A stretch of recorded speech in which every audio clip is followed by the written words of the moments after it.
Bom, eu sou formada em Engenharia Civil na Escola de Engenharia de São Carlos, da USP, em 75.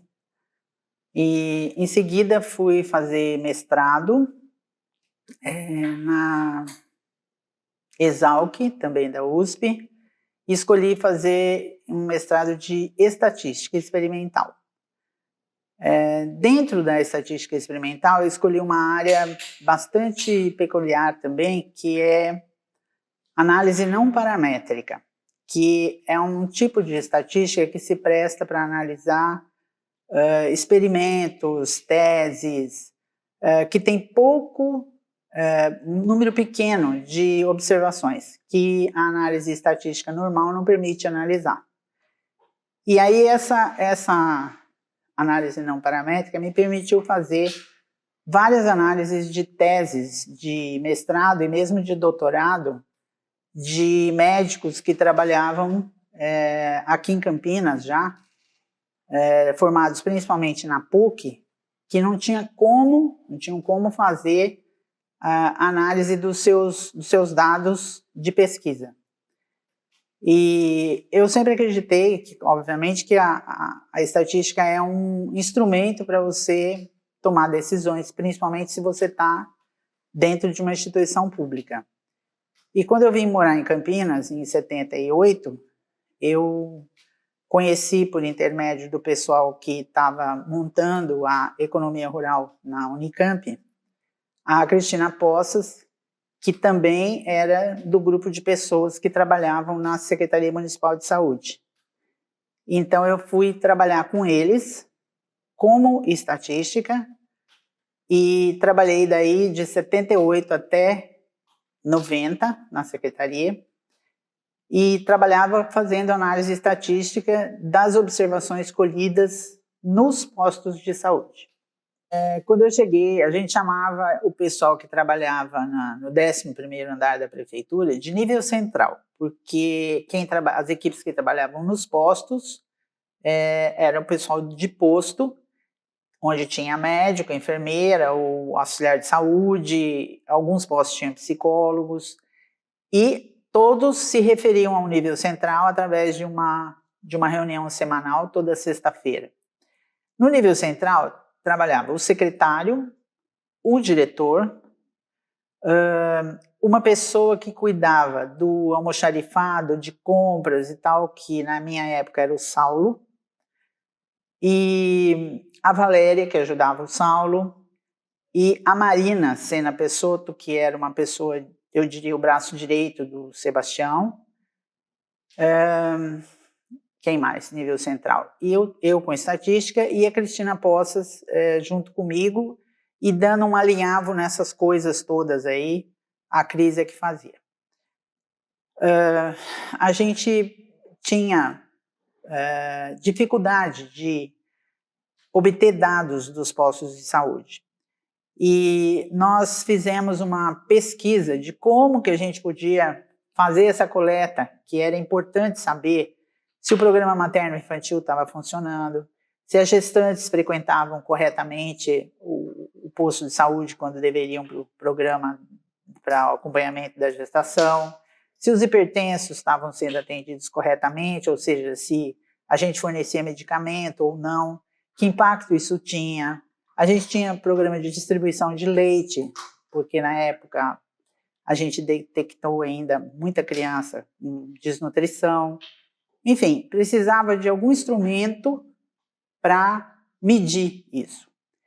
E, inclusive, cobertura de posto, né? De que bairro, porque o posto estava num bairro, mas ele atendia uma área de cobertura ao seu redor. E aí a gente instituiu uma ficha para coletar esses dados, que ficou conhecida como ficha de furinho, que era uma ficha cartonada, um papel cartão duro, não tão duro, uma cartolina, digamos. Ela era quadrada e ela tinha nos 4 lados furinhos, como se fosse o tamanho de um furador de papel. E as informações contidas no interior dessa ficha eram passadas para esse furinho de uma forma bastante interessante. Supondo que eu tinha um adulto essa ficha era de um adulto, eu ia no redor da ficha e procurava onde estava o furinho correspondente ao adulto. E eu inutilizava esse furinho, rasgava a ficha de modo que o furinho ficasse inutilizado. Aí eu queria saber o bairro, eu tinha que passar para a lateral da ficha o bairro que esse adulto pertencia. Então, supondo que ele era do posto de saúde de Aparecidinha, e ele morava no Matão, que era um bairro adjacente. Então, eu cortava a ficha de furinho no bairro do Matão. Esse paciente, esse indivíduo era acompanhado pelo programa de hipertensão. Então, eu ia lá na hipertensão e anulava o furinho da hipertensão. E assim a gente ia passando para os furinhos as informações daquela ficha. Ok, quando tudo isso estava colocado, essa ficha era colocada ordenadamente, quer dizer, não misturada, os lados da ficha eram todas de pé, vamos dizer assim, numa caixa de madeira justinha, e através de uma agulha de tricô de metal que não era flexível, a gente fazia as nossas pesquisas e os cruzamentos de dados. Eu diria que era um Excel feito na mão. Então vamos dizer, eu quero saber desse posto de saúde quantos adultos eu estou atendendo, independente de onde ele é. Então eu colocava a agulha de tricô no furinho correspondente a adulto e levantava essa agulha de tricô. Todas as fichas que caíam na caixa tinham o seu furinho rasgado, ou seja, todas as fichas que caíam eram fichas de adultos. Aí eu recolhia as demais fichas ordenadamente num lado e ficava na caixa só com os adultos. Aí dos adultos eu queria saber, por exemplo, quantos eu atendo do bairro do Matão. Esse posto está cobrindo o bairro do Matão, quantos adultos? Então eu colocava a agulha no bairro do Matão, levantava a agulha, as fichas que caíam eram adultos do bairro de Matão. Ok. Quantos eu acompanho no programa de hipertensão? Então, o que sobrou na caixa era adulto do bairro de Matão, eu punha a agulha no furinho da hipertensão, o que caía na caixa era o que eu estava buscando. E assim a gente fazia vários cruzamentos, né?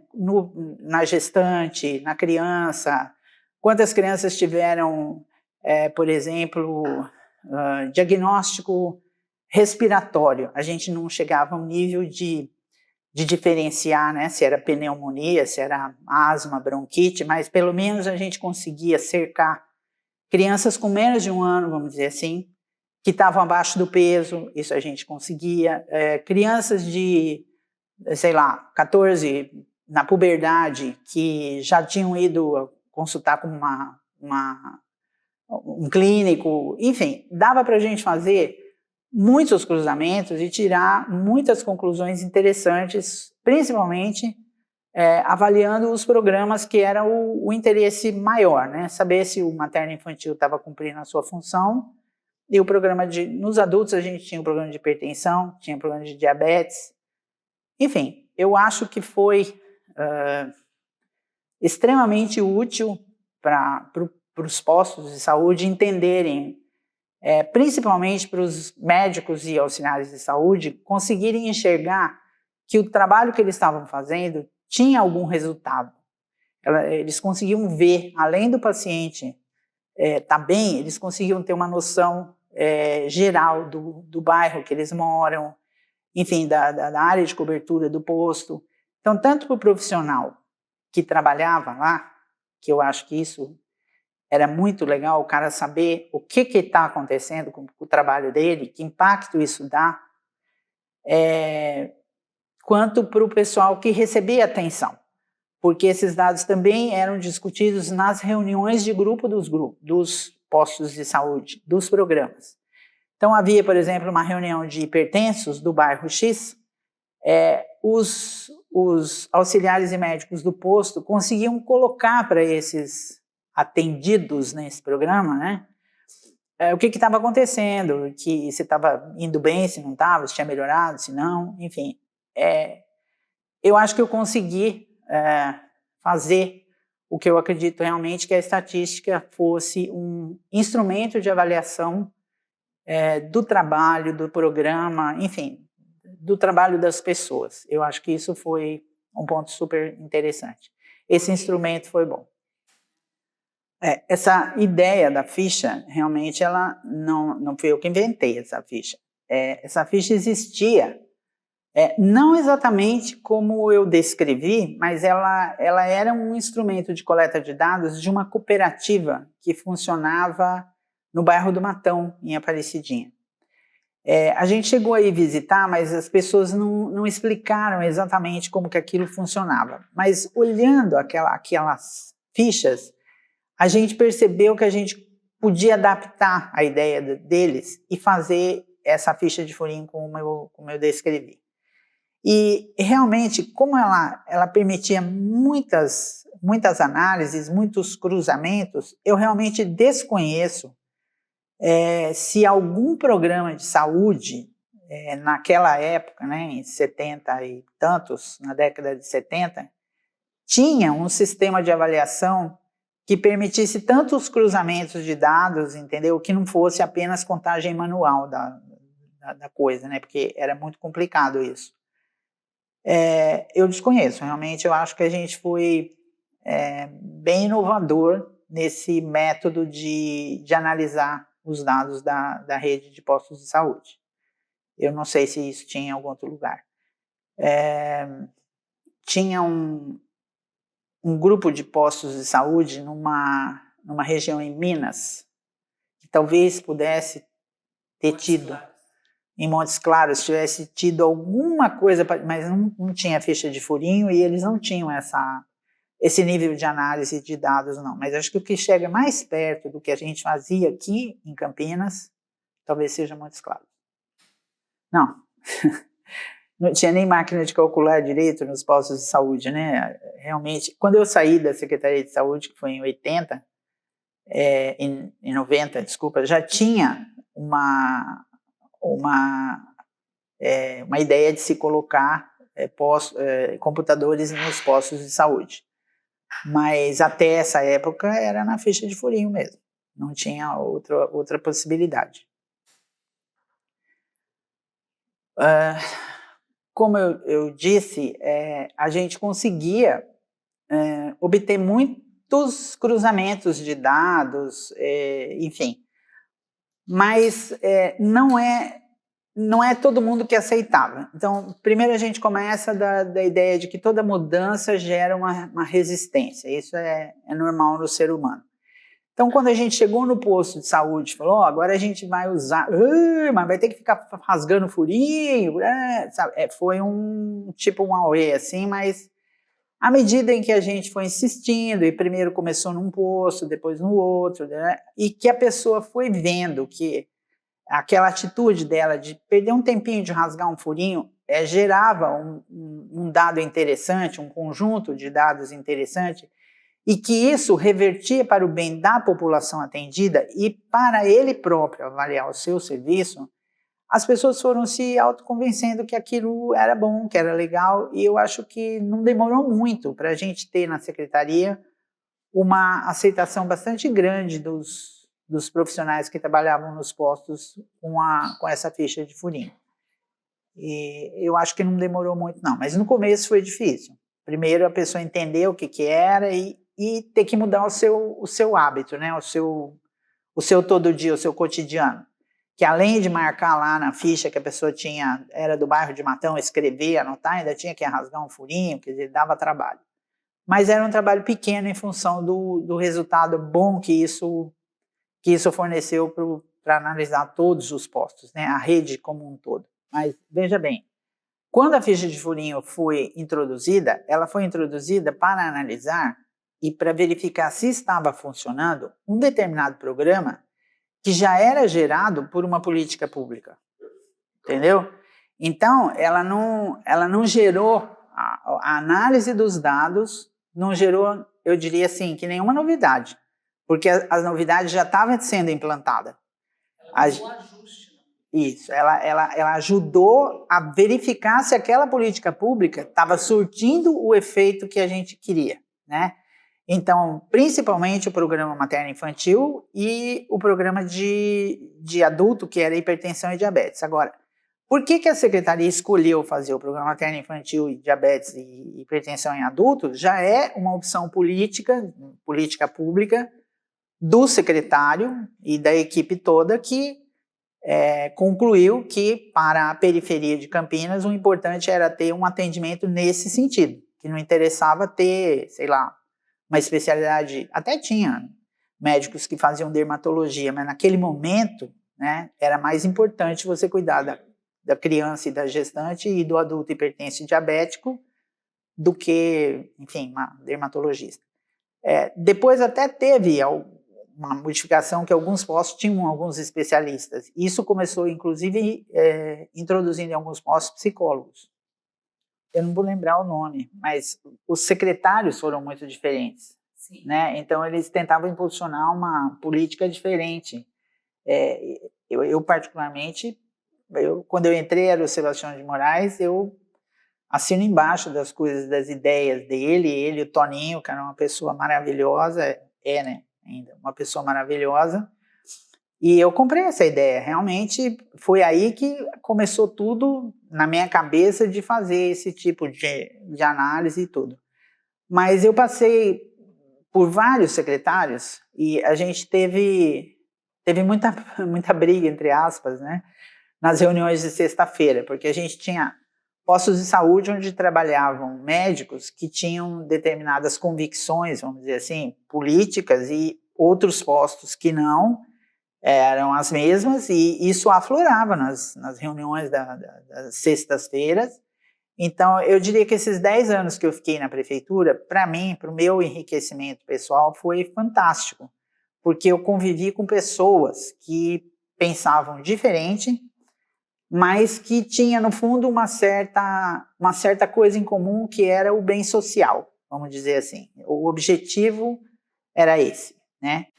E é difícil a gente viver num conjunto de pessoas que pensam diferente, né? Mas eu acho que essa experiência foi muito rica, principalmente para mim, que pude conviver com isso, com essa diversidade de opiniões, mas no fundo, a gente tinha um fio em comum, né? Isso desembocou depois, eu já não estava na secretaria, na história da municipalização, na história do SUS, mas eu acho que vem já um fiozinho dessa experiência nossa desembocando em tudo isso que a gente vê hoje, que é o SUS, né? Um espetáculo de programa. Na verdade, esse corte que eu, como você está chamando aí, esse corte meu dentro da secretaria, eu realmente pude acompanhar o que a gente poderia chamar de pré-SUS, que foi a ideia do Sebastião e de colocar os postos na periferia, enfim, e do acompanhamento desses programas. Eu acho que a gente tem uma contribuição no SUS muito grande, sim, porque essa ideia, ela só foi aprimorada, na minha opinião, para você criar o SUS. Foi um aprimoramento do que a gente fez aqui na periferia de Campinas. Eu vejo que o SUS, por exemplo, ele se propõe a atender a universalização do atendimento dele, né? Isso a gente não tinha na secretaria, porque a gente não tinha condição de atender Campinas como um todo. Mesmo porque a gente tinha e tem até hoje uma medicina privada, temos aí Unimed, enfim, etc., que cobre essa parte da população que não estava descoberta, nunca esteve descoberta. O que eu acho que foi inovador da nossa parte, do Sebastião principalmente, foi descobrir quem não estava coberto por uma assistência de saúde, entendeu?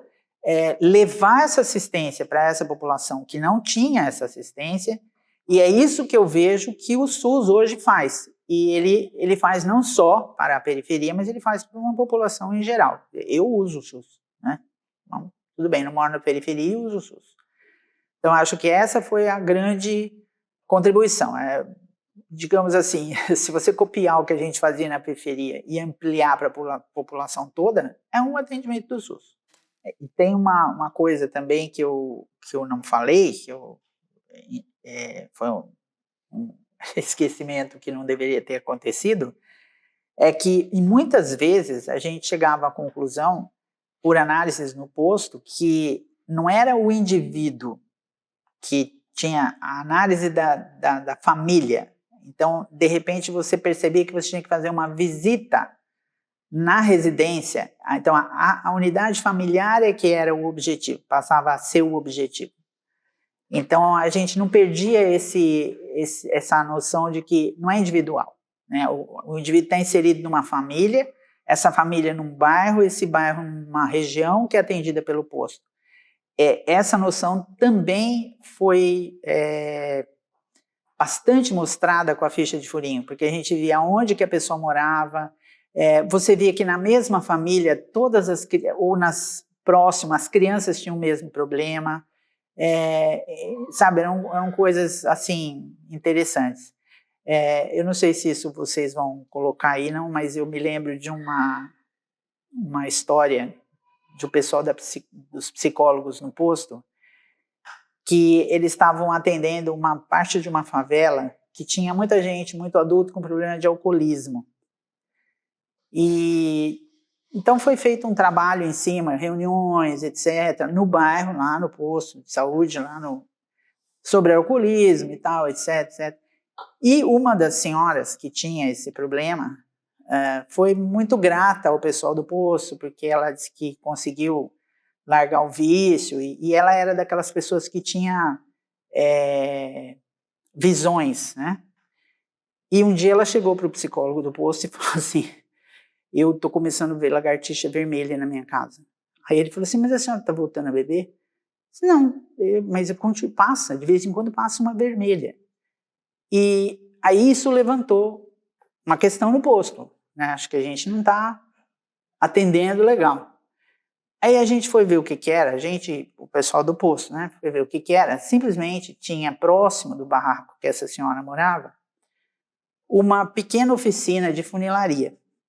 E o funileiro, quando estava pintando, passava uma lagartixa, ele passava um vermelho na lagartixa, certo? E essa lagartixa passou na casa dessa senhora algumas vezes e realmente ela não estava bebendo, né? Então, esse tipo de coisa a gente conseguiu descobrir. Isso parece uma piada, mas isso realmente aconteceu. Você sabe que quando eu fui dar aula, junto com esse povo maluco aí que me levou para dar aula de estatística na PUC, para a medicina, quer dizer, você imagina que a aula de estatística é uma coisa chata, por definição. Aí você vai num grupo de medicina de estatística, eu não sei se você pode pôr isso aí, mas na época eu tinha um Fiat 147. Eu parava no estacionamento do lado de Mercedes, de BMW, que era dos alunos da PUC da medicina, certo? Eu não ligava para isso, mas já era uma demonstração de poder, vamos dizer assim, né? E aí entrar na aula para pegar 30, 40 caras que pagavam uma fortuna por mês para estudar medicina e eu dar uma aula de estatística, né? Era terrível, atrair atenção. Então eu fazia de tudo, eu fumava na época pra caramba, eu sentava na mesa que nem hindu, posição de yoga. Muitas vezes eu peguei um giz, pus na boca, porque a gente fumava na sala de aula, né? E todo mundo ria, fazia essas palhaçadas. Mas eu tinha, assim, quem quer assistir a minha aula, fica. Quem não quer, sai. Eu não vou dar falta, ninguém vai repetir por falta.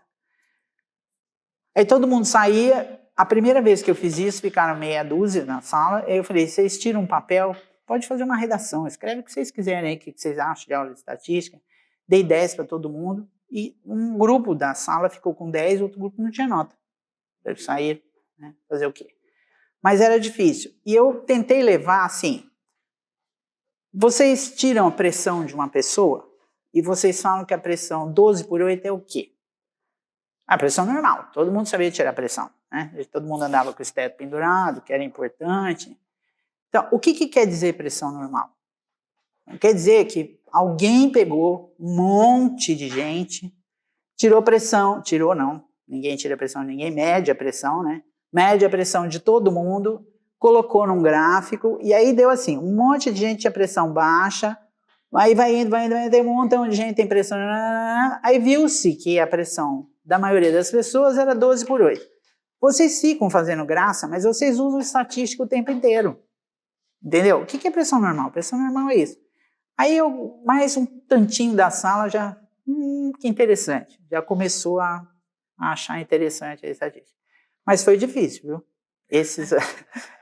Isso foi muito difícil, mas deu certo. O dia da pressão normal foi sensacional, a carinha dos alunos, né?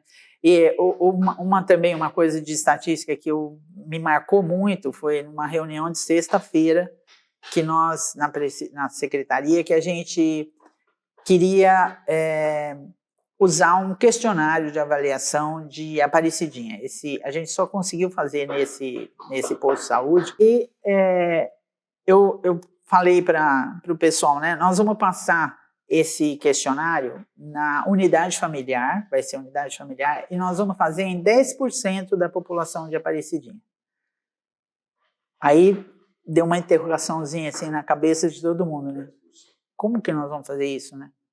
Porque é simples, a gente tem geograficamente definido o bairro de Nova Aparecida.